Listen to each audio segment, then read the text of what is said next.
Electro homeopathy के अध्ययन के क्रम में आज हम एक ऐसे विषय का आपको स्टडी करेंगे जो किसी भी आपको मेडिकल साइंस, चाहे होम्योपैथ हो, चाहे इलेक्ट्रो होम्योपैथ हो, चाहे आयुर्वेद हो, यूनानी हो, एलोपैथ हो, है ना, सिद्धा हो, सभी मेडिकल साइंस के लिए ये विषय आपको अति आवश्यक है। बगैर इसके स्टडी के हम कोई भी मेडिकल साइंस का अच्छा से स्टडी नहीं कर सकते हैं।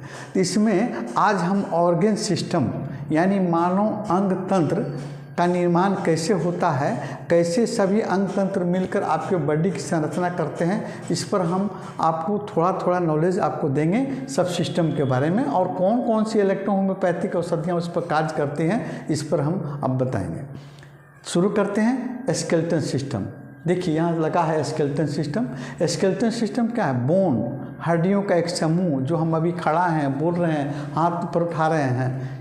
तो इस बोन में कौन कौन से बोन के साथ में इसका सहयोगी होता है कार्टिलेज, उसका सहयोगी होता है टेंडन, लिगामेंट, है ना। ये सारे सिस्टम मिलकर आपका बोन में हम स्केलेटन सिस्टम में स्टडी करते हैं, और उस पर इलेक्ट्रो होम्योपैथिक औषधियाँ कार्य करती है S1 और C4। स्पेशली C4 आपका बोन के लिए रेमेडी है, कार्टिलेज के लिए C3 है, और C4 भी काम करती है। साथ साथ में और भी सहायक औषधियों की आवश्यकता पड़ती है, जो अगले हम मटेरिया मेडिका में इसका स्टडी करेंगे।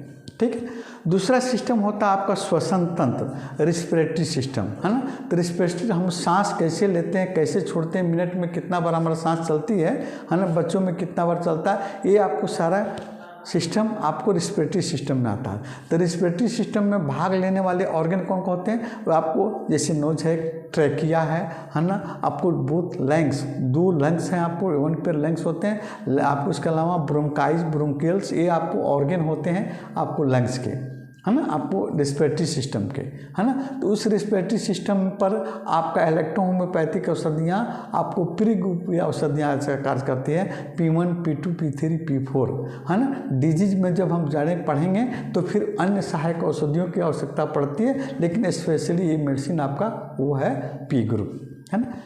तीसरा सिस्टम आपका है आपको सेलुलर सिस्टम। तो सेलुलर सिस्टम कहीं नाम बुक्स में है, नहीं भी है। तो सेलुलर सिस्टम में सबसे आपके शरीर की सूक्ष्म इकाई क्या होती है? सेल होती है। सेल मिलकर आपको टिश्यू का निर्माण करते हैं, और टिश्यू मिलकर आपको मसल्स का निर्माण करते हैं, और कई तरह का ऑर्गन का निर्माण करते हैं, है ना। तो इसमें आपको इसी में आएगा इन्ग्रेविटी सिस्टम, यानी आपको त्वचा तंत्र, है ना, त्वचा का स्टडी हम इसी में करते हैं। और इसके अलावा एक सिस्टम होता है मसल्स, मस्कुलर सिस्टम। जैसे आपके बॉडी के आपको बोन से मसल्स जुड़े हुए हैं, उसी मसल्स के फलस्वरूप हम कोई गति करते हैं, उठते बैठते हैं, दौड़ते हैं, है ना, भागते फिरते हैं, सब आपको मसल्स के चलते होता है। तो मसल्स उसमें आएंगे, और फिर स्किन भी आएंगे उसमें, और ये सब सिस्टम मिलकर आपको सेलुलर सिस्टम कहिए या मस्कुलर सिस्टम भी इसको कह सकते हैं। ठीक है। और उसके बाद में आता है आपका एक सिस्टम जिसको हम कहते हैं डाइजेस्टिव सिस्टम, जो सभी सिस्टम का आपको क्रिया विधि इस सिस्टम पर निर्भर करता है, डाइजेस्टिव सिस्टम पर। आप खाना नहीं खाएंगे, आपके शरीर में एनर्जी नहीं मिलेगा, तो फिर कौन सा सिस्टम आपका काम करेगा? सब सिस्टम फेल हो जाएंगे। 5 दिन आपका खाना छोड़ दीजिए, सारे सिस्टम फेल।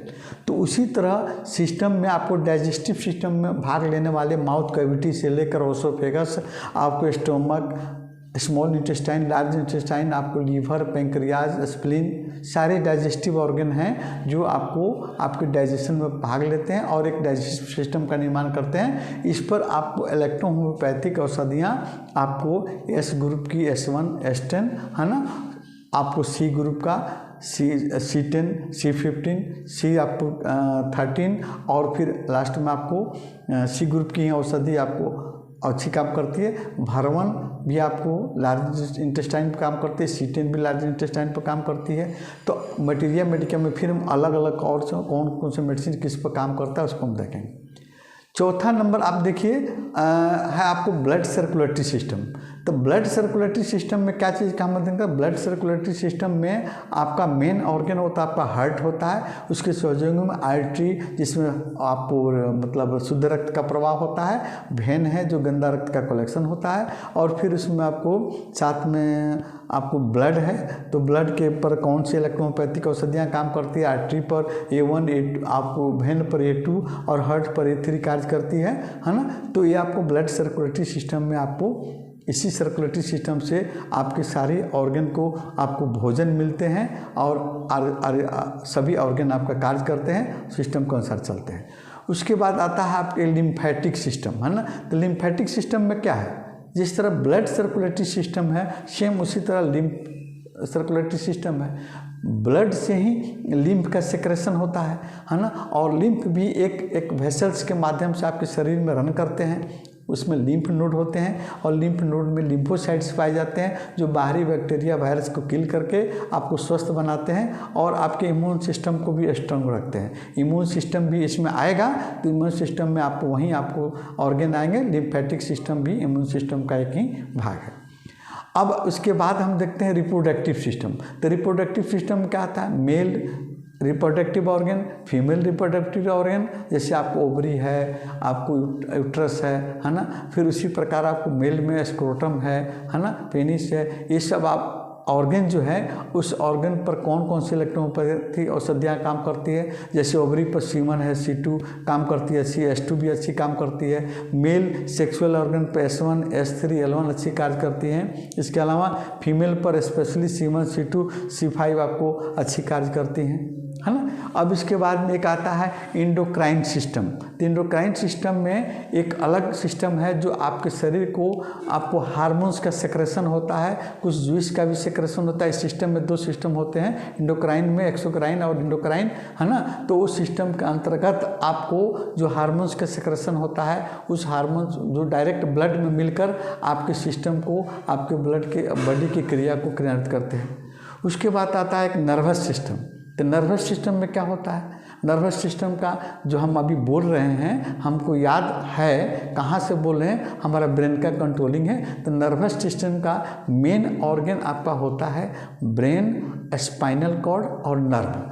तो उस आपको नर्वस सिस्टम में आपको इन तीनों का हम लोग अध्ययन करते हैं। ब्रेन का भी अध्ययन करते हैं, नर्वस में आपको स्पाइनल कॉर्ड का अध्ययन करते हैं और उसमें जो भी आपको सेंसरी नर्व हैं और फिर मतलब मोटर नर्व हैं और मिक्स नर्व हैं जो आपके शरीर की क्रिया को, मतलब हर एक क्रिया को कंट्रोलिंग करते हैं, उसका स्टडी करते हैं। उस पर F1 यानी F ग्रुप की औषधि F1 अच्छा कार्य करती है, C1 अच्छा कार्य करती है और S1 भी अच्छा कार्य करती है। तो सबसे मेन औषधि इसका F1 हो जाएगा, है ना। ये आपका सिस्टम है ना। तो इस सिस्टम में अब अलग अलग हम लोग मटेरिया मेडिका में जब हम इसका स्टडी करेंगे तो देखेंगे कि हाँ कौन से सिस्टम में कौन कौन से स्पेशली ऑर्गन पर कौन कौन सी औषधियाँ कार्य करती हैं। आप इसको हम रिपीट करते हैं। आपका skeleton system, cellular system, respiratory system, digestive system, आपको ब्लड सर्कुलेटरी सिस्टम और एक्सक्रेटरी सिस्टम। एक्सक्रेटरी सिस्टम में हम आप भूल गए थे। तो एक्सक्रेटरी सिस्टम क्या होता है, एक्सक्रेटरी सिस्टम का सबसे मेन ऑर्गन आपका होता है आपका किडनी। किडनी में आपको यूरिनरी ब्लैडर है, किडनी है, यूरेटर है ना। तो जो हमारे शरीर के जितने वास्ट प्रोडक्ट हैं, गंदे पदार्थ हैं, वो सारे आपको ब्लड के माध्यम से सर्कुलेट होकर किडनी में जाते हैं। फिल्टर करके वास्ट प्रोडक्ट को, गंदे पदार्थ को बाहर निकाल दिया जाता है एक्सक्रेटरी सिस्टम के अंदर में। इस पर किडनी पर आपके इलेक्ट्रोहोम्योपैथिक औषधियाँ A6C6 अच्छी कार्य करते हैं, है ना। ये सारे सिस्टम हुए। आपको मुख्यतः आपको इस सिस्टम पर कैसे कैसे इलेक्ट्रोहोम्योपैथिक औषधियाँ कार्य करती हैं उसके ऑर्गन पर अगले वीडियो में हम फिर अलग अलग जब मटेरिया मेडिका का अध्ययन करेंगे, मेडिसिन का जब अध्ययन करेंगे तो हर मेडिसिन का हम आपको एक ऑर्गेनिक रिलेशन बताते हैं, इस मेडिसिन का कौन कौन ऑर्गन से संबंध है और फिर तब उसका अगले हम अध्ययन करेंगे।